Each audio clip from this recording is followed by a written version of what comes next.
آپ نے ابھی ہجرت کے بارے میں بتایا تو مجھے یاد آیا کہ جس پہلے گروپ نے حبشہ کی طرف ہجرت کی تو اس میں آقا کریم صلی اللہ علیہ وآلہ وسلم کی بیٹی بھی شامل تھی. تو اب دیکھیں کہ اس وقت حالات کتنے مشکل تھے، اور میں اکثر سوچتی ہوں کہ ان کے دل میں کیا گزری ہوگی کہ پتہ نہیں وہ دوبارہ اپنے ابا جان کو دیکھیں گی، کب وقت آئے گا. کہ پیدل سفر ہوتے تھے، دیکھیں کہ سامان بھی ساتھ نہیں تھا. اور میں اکثر یہ سوچتی ہوں کہ جب کہیں رات پڑتی تھی وہ کس طرح وہاں رات جنگل میں راستے میں رات گزارتے ہوں گے، کیا ان کی کیفیت ہوتی ہوگی کہ وہ سوچتے تو ہوں گے کہ ہمارا قصور کیا ہے. صحیح، بالکل صحیح. اور اپنے پیاروں کو، اپنے گھر کو چھوڑنا، اس سے بڑھ کر انسان صبر اور کیا کرے کہ جہاں آپ پیدا ہوئے ہوں، اور یہ کہ آپ نے اپنی مرضی سے گھر کو نہیں چھوڑا، آپ کو چھوڑنا پڑا. اور اپنے ماں باپ، اور وہ باپ جو کہ اتنے شفیق اور اتنا پیار کرنے والے، ان کو چھوڑا. پھر راستے کی تکلیفیں برداشت کی، راستے میں سمندر بھی آیا، جنگل بھی آیا، پہاڑ بھی آئے ہوں گے، حبشہ کی طرف جانا، کتنی زیادہ مشکلیں برداشت کی، اور اپنے دین پر، اپنے ایمان پر قائم رہے. اور اس پر مجھے آقا کریم صلی اللہ علیہ وآلہ وسلم کا ایک جملہ جو میرے آقا کریم نے کہہ دیا نا، تو اس میں صبر کی ساری وسعتیں سمو دیں. جب مکہ کے سرداروں نے آپ صلی اللہ علیہ وسلم کو یہ کہا کہ آپ تبلیغ دین سے باز آ جائیں، آپ کو اگر دولت چاہیے تو ہم آپ کو دولت دیں گے، اگر آپ کو کسی خوبصورت عورت سے شادی کرنا ہے تو ہم آپ کو پرووائڈ کریں گے. پھر جب آپ نے کہا کہ نہیں، میں اپنے رب کا جو پیغام ہے وہ میں نے پہنچانا ہے، پھر وہ حضرت ابو طالب رضی اللہ تعالیٰ عنہ کے پاس آئے اور آپ کی شکایت کی، تو آپ کی جان کے درپے ہو گئے. تو حضرت ابو طالب رضی اللہ تعالیٰ عنہ نے آپ صلی اللہ علیہ وسلم سے کہا کہ آپ یہ سب آپ کے خلاف ہو گئے ہیں، تو آپ تھوڑا جو ہے سٹاپ ہو جائیں. تو میرے آقا کریم صلی اللہ علیہ وآلہ وسلم کا وہ جملہ آپ نے فرمایا، اگر یہ میرے ایک ہاتھ پر چاند اور دوسرے ہاتھ پر سورج رکھ دیں تو میں باز نہیں آؤں گا. سبحان اللہ، سبحان اللہ. دین میں آپ کے ایمان کی مضبوطی، اپنے رب پر مکمل بھروسہ، کہ آپ نے فرمایا کہ صبر کی یہ انتہا ہے کہ میرے ساتھ جو کچھ بھی کر دیں، جو میرے رب کا حکم ہے وہ میں خود بھی مانوں گا اور دوسروں تک بھی پہنچاؤں گا. تو اس میں یہ ہے کہ میں اکثر صبر کو اس طرح دیکھتی ہوں اور مشکلات کو، کہ دیکھیں کہ ہماری زندگی میں مشکلات آتی ہیں ہمیں کچھ سکھانے کے لیے، یا تو ہماری تربیت ہو رہی ہوتی ہے یا ہمارے امتحان اور درجات بلند ہو رہے ہوتے ہیں. اب دیکھیں کہ اب ہمیں، جیسا میں نے پہلے کہا کہ ہمیں یہ انتظار ہونا ہی نہیں چاہیے کہ ہماری زندگی کے مشکل نہیں آ گیا. اب ایک مشکل آ گئی ہے تو بس، کیونکہ دیکھیں کہ ایک جب ہم نے پیپر دے دیا ہے، یہ اس کی امتحان کی مثال ہے. جب ہم نے میٹرک پاس کر لیا یا GCSE کر لی، تو پھر اگر تو ہم ادھر سٹاپ کرنا چاہتے ہیں تو ٹھیک ہے، لیکن پھر بھی تو ہماری زندگی میں مشکلات آئیں گی نا.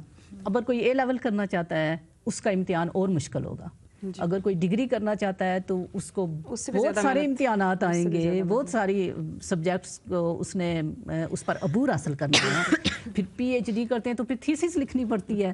تو اب دیکھیں کہ اسی طرح اللہ تعالیٰ کے جو انبیاء ہیں ان کو سب سے زیادہ مشکلات پیش آئیں، کیونکہ ان کے درجات سب سے بلند ہیں، تو لہٰذا ان کے ٹیسٹ بھی اسی لیول کے ہیں. تو یہ ہے کہ، اور یہ بھی ہے کہ جیسے جیسے ہم امتحان اور پرچے حل کرتے جاتے ہیں تو اگلا امتحان تیار ہوتا ہے ہمارے لیے. جیسے کہ ہم نے اگلی کلاس میں جانا ہے تو پھر وہ اگلا امتحان ہو گیا نا. تو اس طرح جو ہماری زندگی میں مشکلات ہیں انہوں نے آنا ہی آنا ہے. ایک تو یہ بات ہمیں ایکنالج کر لینی چاہیے. تو اس سے یہ ہے کہ پھر تھوڑی آسانی ہو جاتی ہے کہ اور اللہ تعالیٰ آپ کو اسٹرینتھ بھی دیتے ہیں انہی حالات کو ڈیل کرنے کے لیے. اگر انہی چیزوں کو آپ پازیٹیولی ڈیل کریں گے بجائے اچھلنے کے، جمپ کرنے کے، غصہ کرنے کے، چیخنے چلانے کے، دوسروں پہ بھی تشدد کرنے کے، ذہنی اذیت دینے کے، تو مجھے لگتا ہے کہ ہم بہتر طریقے سے ڈیل کر سکتے ہیں اس طرح کے حالات کو. بہت اچھی بات آپ نے کہی کہ میں اس کو پک کرنا چاہوں گی کہ پازیٹیو، کہ ہماری تھنکنگ جو ہے نا وہ پازیٹیو ہونی چاہیے. جتنی مثبت سوچ ہم رکھیں گے نا اتنے ہی مثبت حالات ہمارے ساتھ حالات ہوتے جائیں گے. کہ اللہ پر بھروسہ رکھیں اور یہ کہیں کہ یہ جو میری زندگی میں یہ مشکل آئی ہے، یہ اس میں ضرور میرے لیے بہتری ہے. بالکل. یہ مثبت سوچ جب ہم رکھیں گے تو انشاءاللہ حالات بہتر ہوتے جائیں گے.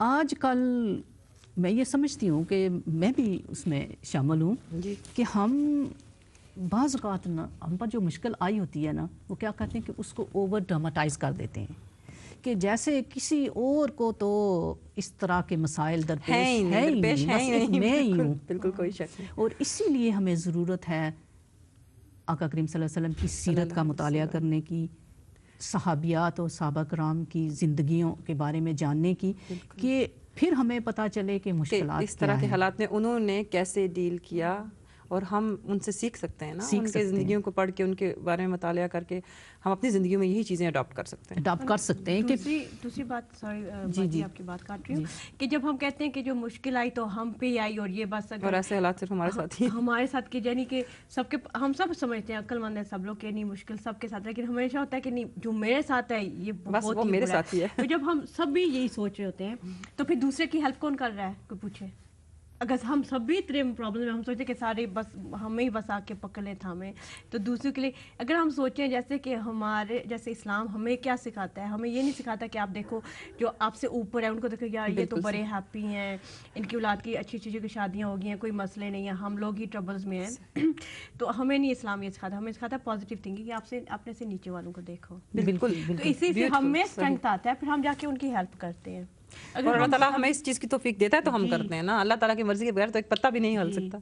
بالکل صحیح، خوبصورت بات. ایک میری دوست تھی اینڈ وہ سنگل پیرنٹ تھی، اس کے بچے اینڈ وہ اکیلی رہتی، تو کسی نے اسے کہا کہ تم یہ کیسے کر رہی ہو بجائے کہ وہ فلانی بھی ہے وہ اس کے بھی ساتھ بول رہا ہے سنگل پیرنٹ.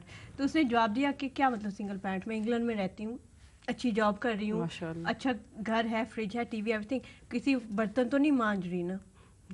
ہزاروں سے بہتر ہوں، بیسیکلی اس کا مطلب تو یہی تھا، کروڑوں سے بہتر ہوں. یعنی کہ ہم لوگ وہ سوچتے ہیں کہ بس اگر دکھی ہے تو یہ دکھی ہیں کیونکہ یہ ڈسیبل ہیں، کسی قسم کی ان کو بیماری ہے. آئی تھنک تمہارے پاس ایک کوئی حدیث بھی تھی اس حوالے سے تم نے پیش کی تھی، وہ جیسے جو خاتون تھی جن کو مرگی. ہاں بالکل بالکل بالکل. میں حدیث بتاتی ہوں آپ کو. یہ واقعی فرزانہ کے ساتھ ابھی تھوڑی دیر پہلے ہی ہم لوگ اس حدیث کے حوالے سے بات کر رہے تھے کہ حضرت عطا بن ابی رباح جو ہیں ان سے روایت ہے کہ حضرت ابن عباس نے کہا کہ جنتی عورت کو دیکھنا چاہو گے؟ تو انہوں نے کہا کہ کیوں نہیں. تو حضرت ابن عباس نے کہا کہ نبی کریم صلی اللہ علیہ وسلم کے پاس ایک خاتون آئیں، حبشی سیاہ فام خاتون آئیں، اور انہوں نے نبی کریم صلی اللہ علیہ وسلم سے فرمایا کہ دعا مانگیں، میرے لیے دعا کیجئے کہ مجھے مرگی کا دورہ پڑتا ہے اور میں شدید تکلیف کی حالت میں میرا سطر کھل جاتا ہے اور میں بے پردہ ہو جاتی ہوں، تو اگر آپ میرے لیے دعا مانگیں تو بہتری ہوگی. تو نبی کریم صلی اللہ علیہ وآلہ وسلم نے جواب دیا کہ اگر تم صبر رکھو، اس تکلیف کو برداشت کرو تو تمہارے لیے جنت ہے، لیکن اگر تم کہو تو میں دعا کرتا ہوں اور اللہ تعالیٰ تمہیں شفا دیں گے. تو آپ یقین کیجئے کہ اس حدیث کے مطابق ان خاتون نے جواب دیا کہ میں صبر کروں گی. اور کیوں کہا انہوں نے؟ یہ جنت کے حصول کے لیے. اور لیکن ایک دعا کیجئے کہ جو میں بے پردہ ہو جاتی ہوں، جو میرا صدر کھل جاتا ہے، اس بے پردگی سے اللہ تعالیٰ مجھے نجات دلائیں. تو نبی کریم صلی اللہ علیہ وآلہ وسلم نے دعا مانگی، ان کی سطر کی بے پردگی کے لیے انہوں نے دعا مانگی اور اس سے انہیں نجات دلائی. تو دیکھیں اس حدیث سے کتنا کلیئرلی واضح ہوتا ہے کہ جو نبی کریم صلی اللہ علیہ وسلم کے سامنے خاتون آئیں، ان کے سامنے جب انہوں نے ان سے بولا کہ دعا کریں میرے لیے، یہ حالات ہیں، اس تکلیف میں بے پردہ ہو جاتی ہوں، مجھے ایسے دورہ پڑتا ہے، مجھے میری کیفیت ایسی ہو جاتی ہے کہ مجھے اپنے لباس کا پردے کا بھی خیال نہیں رہتا. تو نبی کریم صلی اللہ علیہ وآلہ وسلم نے ان کے سامنے آپشن رکھی، اور اس آپشن میں سے انہوں نے کیا چنا؟ انہوں نے دنیاوی زندگی کو چنا کہ انہوں نے آخرت کی زندگی کو ترجیح دی. دیکھیں انہوں نے اپنی دنیاوی زندگی کو ایک طرف رکھتے ہوئے جو فیصلہ کیا، سبحان اللہ کہ وہ فیصلہ کتنا مضبوط تھا کہ انہوں نے نہ جانے کتنی زندگی تھی ان کی، اور زندہ رہتے ہوئے کتنی تکالیف جن سے وہ گزری، بار بار انہیں دورہ پڑا اور بار بار وہ گزری ہوں گی اس تکلیف سے، لیکن اس سب کو ایک طرف رکھتے ہوئے انہوں نے جو فیصلہ کیا وہ تھا دوسری دنیا کے لیے، آخرت کی دنیا کے لیے، کہ جس میں انہیں جنت ان کے لیے انعام تھی. سبحان اللہ. تو اس سے ہمیں کیا سبق ملتا ہے کہ ہم بھی اپنی چھوٹی چھوٹی، مجھے لگتا ہے کہ اگر بڑے سے بڑے مشکل حالات میں بھی ہوں تو ہمیں اللہ تعالیٰ سے دعا کرنی چاہیے کہ اللہ تعالیٰ ہمیں صبر دیں اور ہمت دیں کہ ہم اپنے حواس کو بحال رکھتے ہوئے کٹھن سے کٹھن حالات میں صحیح فیصلہ کریں، صبر سے کام لیں، درگزر سے کام لیں اور دوسروں کو بھی اسی چیز کا سبق دیں. بے شک بے شک. آقا کریم صلی اللہ علیہ وسلم کی ایک اور حدیث مبارک صبر اور بیماری کے لحاظ سے ہے کہ آقا کریم صلی اللہ علیہ وسلم نے فرمایا کہ ایک مسلمان کو ایک کانٹا تک نہیں چبھتا کہ اس کو اس پر اجر دیا جاتا ہے. بالکل. اگر ہم صبر کریں تو ہمارے لیے بہت اجر ہے. بالکل. اور گناہ ایسے جڑ جاتے ہیں جیسے درخت سے پتے. سبحان اللہ سبحان اللہ سبحان اللہ. انشاءاللہ ہم اپنی بات کو جاری رکھیں گے. اب یہ ہے کہ جب خوشی کا موقع ہوتا ہے تو تب بھی بے صبری ہو جاتی ہے. صحیح. جب غم کا موقع ہوتا ہے تو تب بھی بے صبری ہو جاتی ہے. خوشی میں ایک تو یہ کہ آپ نے جیسے کہا کہ ہم غافل ہو جاتے ہیں، بالکل تھوڑی سی غفلت کا رویہ اپنا لیتے ہیں. لیکن دوسرا یہ کہ جب ہمیں خوشی ملتی ہے تو ایک تو یہ ہے کہ فوراً جو ہے نا موسٹلی ہمارے ذہن میں یہ آتا ہے کہ یہ تو میری اپنی عقل مندی کی وجہ سے ہوا ہے. تب ہم بھول جاتے ہیں کہ یہ اللہ کا کرم اور فضل ہوا ہے. تو اس کا پھر جو ہے نا جب ہمارا یہ رویہ ہو جاتا ہے نا تو بے صبری اس میں یہ ہو جاتی ہے کہ ہو سکتا ہے کہ ہم اب اتنے جب ہم بوسٹفل ہو جاتے ہیں تو ہو سکتا ہے کہ کسی کی دل آزاری کر دیں. ہو سکتا ہے کہ ہم کوئی ایسی بات منہ سے نکال دیں کہ کسی کی جو جذبات ہیں ان کو ٹھیس پہنچا دیں، یا یہ بھی ہو سکتا ہے کہ ہمارے منہ سے کوئی ایسا تکبر کا جملہ نکل جائے کہ ہمیں خود ہی بعد میں جو ہے نا اس کی سزا بھگتنی پڑ جائے. تو خوشی کا موقع ہو تو پھر بھی آپے میں رہنا. صبر کی تعریف یہی ہے کہ خوشی کے موقع پر بھی اور مشکل کے وقت بھی اپنے نفس کو قابو میں رکھیں. اور جو اللہ اور اللہ کے رسول صلی اللہ علیہ وسلم نے شریعت کی حدود قائم کر دی ہیں ان حدود میں رہنا ہی صبر ہے. اور ایک تو صبر جو ہے نا وہ یہ ہے کہ ہم عبادت میں صبر کریں. جب اب دیکھیں سردی کے موسم میں فجر کے وقت اٹھنا مشکل ہے، اس میں صبر کرنا پڑتا ہے. روزہ نام ہی صبر کا ہے. بالکل. بیماری کی حالت میں ہم صبر کریں.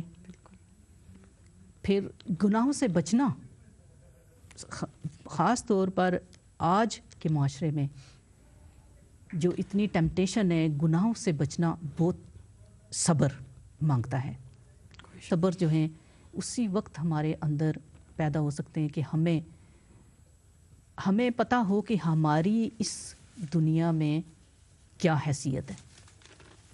اپنے آپ کو، اپنی حقیقت سے ہم جو ہے نا وہ بھول نہ جائیں اپنی حقیقت کو کہ ہم کیا ہیں. ہم اللہ کے بندے ہیں. مسلمان ہونے کی یعنی حیثیت سے ہم نے اپنی مرضی کو اللہ کی مرضی کے تابع کرنا ہے. اللہ رب العزت کو ہم پر قدرت ہے. اب مجھے آقا کریم صلی اللہ علیہ وسلم کی ایک حدیث مبارک یاد آ رہی ہے کہ ایک دفعہ آقا کریم صلی اللہ علیہ وسلم کے ایک صحابی اپنے غلام کو مار رہے تھے. آقا کا پاس سے گزر ہوا تو آپ صلی اللہ علیہ وسلم نے فرمایا کہ جتنی آپ کو اس غلام پر قدرت ہے اللہ کو آپ پر اس سے زیادہ قدرت ہے. جب وہ صحابی نے یہ سنا تو ان کو احساس ہو گیا تو انہوں نے عرض کیا کہ یا رسول اللہ میں نے اس کو اللہ کی رضا کے لیے آزاد کر دیا. تو آپ صلی اللہ علیہ وسلم نے فرمایا کہ اگر آپ اس کو آزاد نہ کرتے تو آپ کو دوزخ میں جلنا پڑتا. کچھ اس طرح کے الفاظ تھے اس حدیث میں کہ اگر ہم یہ سوچیں کہ جب ہم میں کسی پر غصہ آتا ہے کہ جتنی ہمیں اس بندے پر قدرت ہے اللہ کو ہم پر اس سے زیادہ قدرت ہے. تو اگر ہم اپنے قصور کو یاد کریں، اپنی غلطیوں کو، اپنی کوتاہیوں کو یاد کریں تو دوسروں کے عمل پر ہمیں صبر آ جائے. مجھے یہ سمجھ آتی ہے کہ ہر حال میں ہم نے اپنے اوپر نظر رکھنی ہے صحیح. کہ ہم کیا کر رہے ہیں. اس کو بات کو ہم چھوڑ دیں کہ دوسرے کیا کر رہے ہیں، کیونکہ پھر ہم صبر نہیں کر سکتے. اور صبر کے معاملے میں مجھے ایک انگلش میں ایک جملہ جو ہے نا وہ یاد آ رہا ہے کہ it is a quality which is very much admired but not desired. کہ ہم اس کی خوبیوں کو تو بہت بیان کرتے ہیں لیکن خود صبر کو اپنانا نہیں چاہتے. کہ دیکھیں کہ اگر ہم کوئی ہماری توہین کر دے تو ہم صبر کریں گے، ہم کہیں گے نہیں اس کو جواب دینا چاہیے. اور کبھی کبھی ہم اپنی بات کو جسٹیفائی بھی کرتے ہیں کہ نہیں ہمارا حق ہے جواب دینا، اگر ہم نے ایسا نہ کیا تو یہ آئندہ دوبارہ بھی کرے تو گا، دوبارہ بھی کرے گا. ٹھیک ہے، تو دیکھنا تو ہمیں اپنے آپ کو چاہیے نا کہ اس بندے کے لیے ہم نے جواب دہی نہیں کرنی ہے نا، ہم نے تو اپنے عمل کا جواب دینا ہے. کوئی شک نہیں. صبر تو وہ بھی ہو گیا کہ جیسے آپ نے نہیں جواب دیا، دیٹس ویری گڈ. تو اس میں اگر ایڈ کریں اگر جواب ہم نہیں دیتے تو ایز اے سوسائٹی تو لگتا ہے بڑے ویک ہیں. اس میں بھی صبر چاہیے ہوتا کہ آپ تو اسٹرانگ ہو کے خوب آپ نے یہ چپ ہو بات کہی.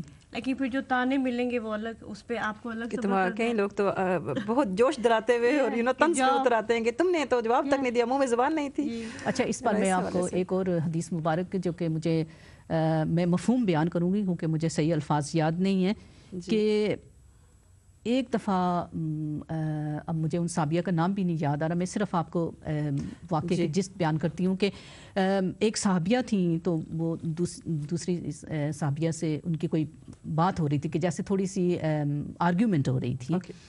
تو پہلے تو وہ خاموش رہیں، پھر انہوں نے جواب دینا شروع کر دیا. تو آقا کریم صلی اللہ علیہ وسلم نے بعد میں ان سے کہا کہ جب تک آپ خاموش رہیں ایک فرشتہ آپ کی جگہ جواب دیتا رہا. تو جب آپ نے بولنا شروع کیا تو وہ رحمت کا فرشتہ، وہ جو فرشتہ آپ کی جگہ جواب دے رہا تھا وہ چلا گیا اور ایک شیطان نے اس کی جگہ لے لی. تو پھر دیکھنا یہ ہے کہ ہم اب دیکھیں نا کہ صبر کا مطلب یہ نہیں ہے کہ ہم ہر طرح کی غلط بات کو برداشت کریں، اور لیکن یہ ہے کہ صبر دیکھیں کہ یہ ہے کہ ہم کس کے لیے برداشت کر رہے ہیں. حضرت علی رضی اللہ تعالیٰ عنہ کا ایک خوبصورت واقعہ ہے کہ ایک غزوہ میں ایک دشمن کی چھاتی پر بیٹھے ہوئے تھے، آپ اس کو قتل کرنے ہی جا رہے تھے کہ اس نے آپ کے چہرہ مبارک پر تھوک دیا. آپ رضی اللہ تعالیٰ عنہ فوراً اتر گئے اور اس کو کہا کہ چلا جا، میں نے تجھے معاف کیا. اس نے کہا کہ آپ ابھی تو مجھے مارنے لگے تھے، تو اب آپ کہہ رہے ہیں کہ چلا جا، میں نے معاف کر دیا.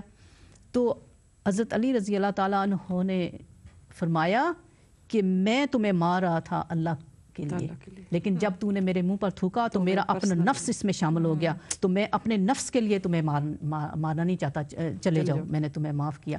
سو دیکھنا یہ ہے کہ ہم خاموش ہیں تو کس کے لیے، اگر ہم بول رہے ہیں تو کس کے لیے، کہ ہماری ناراضگی ہے تو اللہ کے لیے ہے، ہماری رضا ہے تو اللہ کے لیے ہے، اگر کسی سے ناراض ہیں تو اللہ کے لیے، اگر کسی سے راضی ہیں تو اللہ کے لیے ہیں. سو یہ ہے کہ اپنے نفس کو ہم نے ہر حال میں قابو میں رکھنا ہے اور اپنے آپ کو ہی دیکھتے رہنا ہے کہ میں کس پانی میں ہوں، میرا کیا بیہیویئر ہے. کہ اگر ہم دوسروں کو دیکھتے رہیں، دوسروں کی غلطیوں کو ٹٹولتے رہیں تو بہت غلطیاں مل جائیں گی، لیکن حقیقت تو یہ ہے کہ اگر اپنے آپ کو بھی ٹٹولے نا تو بہت نہیں بہت ہی زیادہ غلطیاں نظر آ جائیں گی، اور جن کو کریکٹ کرتے کرتے کرتے ہماری زندگی گزر جائے. ہماری زندگی یہ جو ہے نا یہ ہے ہی لائف لانگ ٹاسک ہے. اپنے آپ کو اپنا تزکیہ کرنا، اپنے آپ کو بہتر بنانا، یہ تو زندگی بھر یہ ایک جد و جہد مسلسل ہے، اور جب تک جیتے ہیں چلتی رہے گی. آقا کریم صلی اللہ علیہ وسلم نے ایک بار ایک غزوہ سے واپس آتے ہوئے اپنے صحابہ کرام سے فرمایا کہ ہم چھوٹے جہاد سے بڑے جہاد کی طرف جا رہے ہیں. تو صحابہ کرام نے پوچھا یا رسول اللہ ابھی تو ہم جنگ سے واپس آئے، اس سے بڑا جہاد اور کیا ہوگا؟ تو آپ صلی اللہ علیہ وسلم نے فرمایا اپنے نفس سے جہاد کرنا، کہ صبر جو ہے نا وہ نفس سے ہی جہاد کرنے کے برابر ہے. اور یہ ہے کہ کہتے ہیں کہ گرتے ہیں شاہ سواری میدان جنگ میں. اب یہ تو نہیں ہے کہ ہم نے فیصلہ کیا ہے کہ بس آج سے میں تو ہر معاملے میں صبر کروں گی، تو اس کا یہ مطلب نہیں ہے کہ صبر آ جائے گا. نہیں، ہو سکتا ہے کہ بار بار ہم فیل ہوں صحیح. تو کوئی بات نہیں ہے. اب دیکھیں آپ بچوں کی جب رپورٹس آتی ہیں نا اسکول سے تو ان میں ایک خانہ ہوتا ہے ایفرٹ کا. ایفرٹ کے نمبر الگ ہوتے ہیں اور جو ایکچوئل پیپرز ہوتے ہیں نا ان کے نمبر الگ ہوتے ہیں. تو انشاءاللہ ہمیں ایفرٹ کے نمبر تو ملیں گے نا. اللہ کی بارگاہ سے یہ تو امید ہے نا کہ ہم اگر سچی نیت سے ایفرٹ کر رہے ہیں، کوشش کر رہے ہیں کہ ہم نے اپنی زندگی میں صبر کو اپنانا ہے تو آہستہ آہستہ ہمیں صبر آئے گا. اس لیے کہ اللہ تعالیٰ ہمارا ساتھ دیں گے. صبر جو ہے وہ اللہ تعالیٰ کی توفیق سے بالکل ملتا ہے، جس طرح باقی ساری چیزیں اللہ کی توفیق سے ملتی ہیں. اب ہم بول رہے ہیں تو اللہ کی توفیق سے بول رہے ہیں. کوئی شک نہیں. اگر ہم خاموش رہیں گے تو اللہ کی توفیق سے ہی خاموش رہیں گے. تو اگر ہم کوئی کام کرتے ہیں تو اللہ کی توفیق سے، اگر اس کام سے باز آئیں گے، کسی اور غلط کام سے باز آئیں گے تو وہ بھی اللہ کی توفیق سے ہوگا. صبر ہمارا کام ہے نیت کرنا، ارادہ کرنا اور اللہ سے مدد مانگنا. تو اللہ تعالیٰ کا ارشاد ہے جس کا ترجمہ ہے کہ اللہ صبر والوں کے ساتھ ہے. ان اللہ مع الصابرین، اللہ صبر کرنے والوں کے ساتھ ہے. ہمارا کام ہے کوشش کرنا. اللہ تعالیٰ ہماری مدد کرتا ہے. جب ہم کوشش کرتے ہیں تو اللہ کی طرف سے مدد ہو جاتی ہے. اب ایک چھوٹی سی بریک کا وقت ہوا جاتا ہے. اپنی گفتگو کو ہم یہاں سمیٹتے ہیں اور انشاءاللہ بریک کے بعد آپ سے دوبارہ ملاقات ہوتی ہے.